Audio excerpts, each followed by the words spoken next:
Hey everyone, Gill Gross here, and on this video, I am going to fix the United Cup. The United Cup is a brand new event across 3 cities in Australia where 18 teams of men and women compete to figure out who the best tennis nation is. Men and women combined, with 4 singles matches and 1 mixed doubles match to decide each and every tie. And for the most part, I believe this has been great and an improvement on what we had before. I will tell you why in a moment.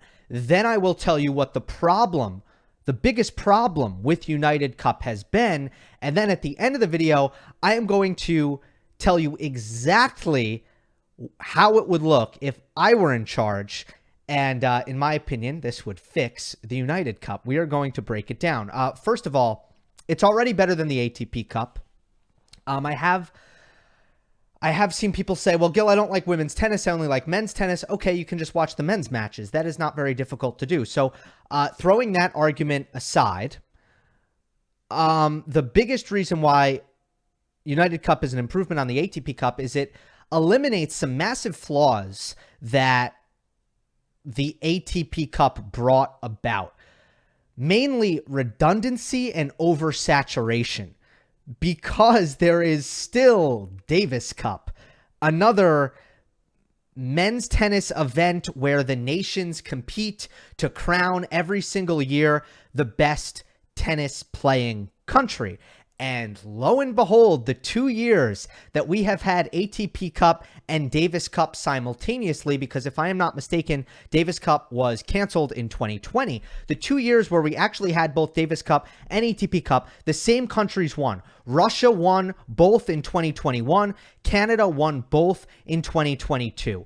And essentially, not only do they mean the same thing, Davis Cup and ATP Cup, not only do they attempt to answer the same question, which is who is the best tennis playing nation in a given year, it is also very unclear which one is more important. And that is a problem. Davis Cup has the richest of richest histories, beautiful history. But ATP Cup had points. I don't know.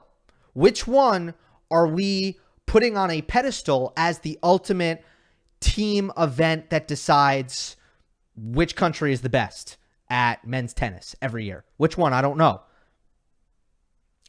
Secondly, oversaturation.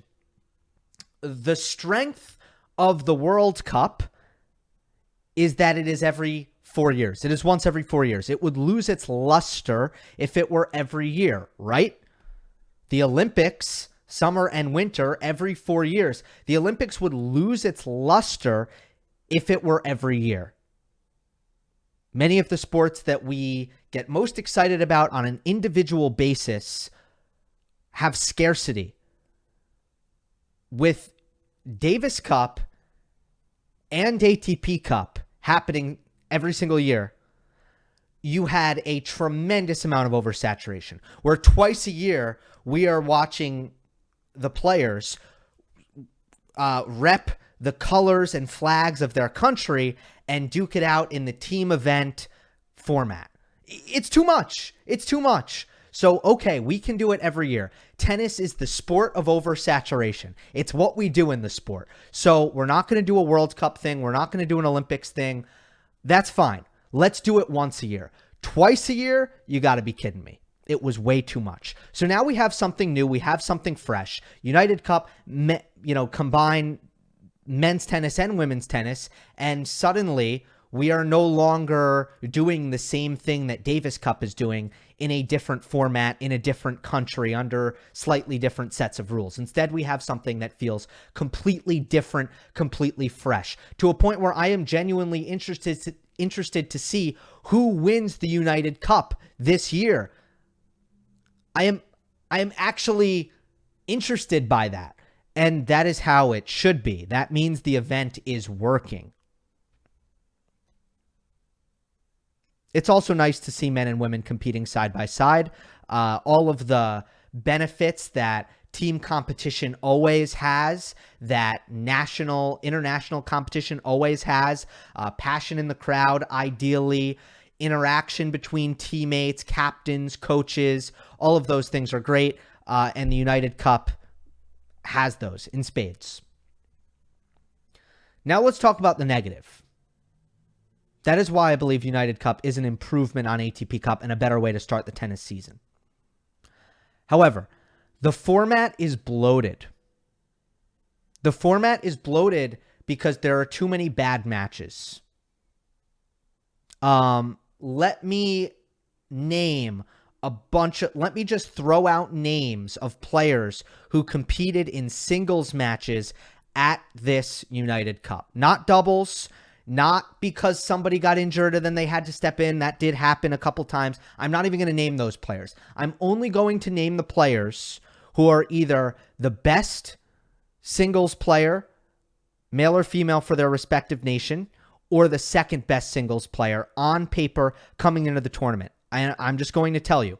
Mikhail Pervolarakis, Despina Papamikhail, Dimitar Kuzmanov, Isabella Shinnikova, Maria Carle, Daniel Mikulski, Zhibek Kulabaveva, Felipe Meligeni Alves, and Viktor Darasovic. I probably just said names that you have never heard of, and that is not because you are not an avid follower of the sport. It's because those are players who have not played at tour level very often, or in some cases, not at all until this event. Now, you might say, Gill, why are you losing your mind over 9 players? Who cares? I just said 9 names for the record. Who cares if 9 players aren't at tour level? Doesn't the event have plenty more to offer? Let me put it to you this way. There are 18 teams, which means 36 singles players, and 9 are sub-tour level. That means 25% of the players in the singles competition, again, forget doubles, in singles, 25% of players are not tour level players. But in a tennis match, you have 2. You have 2 players. So multiply it by 2, and you reach 50%. 50% of the matches played. And I know this is somewhat imperfect. I'm not a mathematician. I know that sometimes you would have 2 non-tour level players playing. But let's say that never happened. You essentially have 50% of the singles matches played in the competition feature 1 player who is not a tour level player, which in my opinion, over the course of a long, a week and a half long event, a nearly 2-week event, you can't have that. And in Davis Cup, you can get away with that kind of thing because you have electric atmosphere, crazy crowd rooting on, the underdog. And even when you had players who weren't so much really heralded tour level players, you still had kind of the atmosphere carrying the Davis Cup rubber. But you do not have that in this case. Who's selling tickets at the United Cup? Nadal is selling tickets, and the top players are selling tickets, and the other players are potentially not. You did have a lot of empty arenas. So you throw that out the window. So I felt that because it was such a bloated format and you had such a range of quality in the level of matches being played, it actually weighed down the overall product. Weighed it down. Made it worse. Let's fix it. The first fix, and the most important fix that I can offer, is to shorten the ties to 3 matches. Make it so that it's 1 men's singles, 1 women's singles, 1 mixed doubles. The next thing you do is you reduce the number of teams in the competition. 18, by the way, is just a confusing number. The format that the United Cup went with is as followed. You had three cities. You had two groups of three in each city. You then had one winner of each group. The winner of each group of three play in a city final. The winner of the city final would advance to the semifinals. All right, everything is perfectly fine so far, right? Wait a second. Three cities. We have three teams now. Three teams go to the semifinals. Wait, we need a fourth team. Well, by, matches won, one of the runner-ups in the city final would happen to advance to the semifinals. But isn't that kind of a lame way of doing it, to have the best runner-up move forward? Okay, easy fix. Let's just chop two teams off here. Let's make it a 16-team competition and have four groups of four.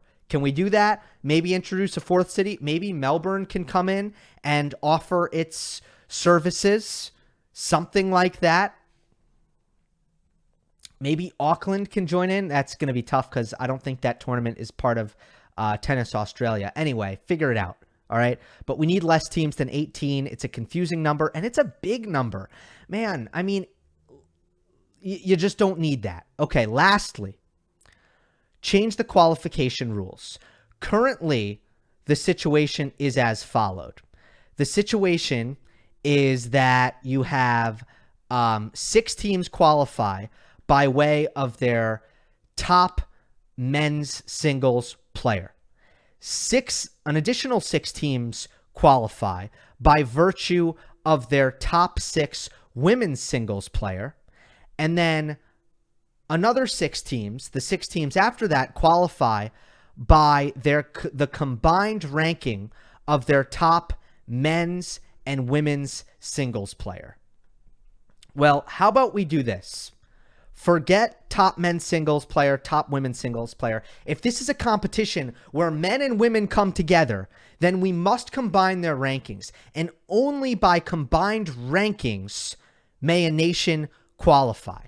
So I'm sorry, Norway, if your top women's singles player is outside the top 300, Melanie Helgo, and your men's singles player is Casper Ruud, the world number 3, guess what? That's an average ranking of about 150, actually more than 150. You don't qualify, Norway. I am sorry. So, luckily, Juan Ignacio on Twitter did this for us. This is what the qualifications would look like if, with the combined ranking of the best 2 players. Now, here's the exercise I now want to do. You'll remember at the beginning of the video, I gave you 9 players. 9 players who are not tour level. Okay? I'm now going to name the teams that those players played for. Greece, Bulgaria, Argentina, Poland, Kazakhstan, Brazil, Norway. Okay, so spread across 7 teams. Based on the superior way of team qualification, 3 teams would be eliminated. Okay, 3 teams would be eliminated that I just said. Bulgaria, Argentina, and Norway would not qualify. Now you'll also notice that Brazil qualifies. Oh, actually no. Brazil does qualify as the 16th team. So you eliminate 3 teams there, right? But by making it a 3-team tie with Greece, you have Tsitsipas Sakari. Okay, so there's no lacking of quality there. With Poland, you have Hurkacz Swiatek. No dip in quality there. With Kazakhstan, you have Bublik and Putintseva. Pretty high quality there. And with Brazil, you have Monteiro and you have Beatrice Haddad Maia. So what have I done here? By reducing the ties to 3 players, reducing the teams to 16, and reducing the adjusting the qualification system to combined ranking, I have eliminated every single non-tour level player that was watering down this event. No disrespect to them as athletes, but I'm being honest about selling this product as a premier tour level product. All right? And that is how I would fix it. Now, you could also pick and choose. You could reduce the competition to 8 teams, let's say, and keep the ties at 5 matches per tie. Well, that would also improve things, because then you'd have kind of 8 tennis powerhouses who actually have the depth to withstand 5 matches per tie. You could mix and match. You could play with it, but these are the kinds of solutions that I want to see implemented and adjusted for the next United Cup, which once again, I believe is an improvement on what we had before. Hope you enjoyed. Don't forget to subscribe. I'll see you next time.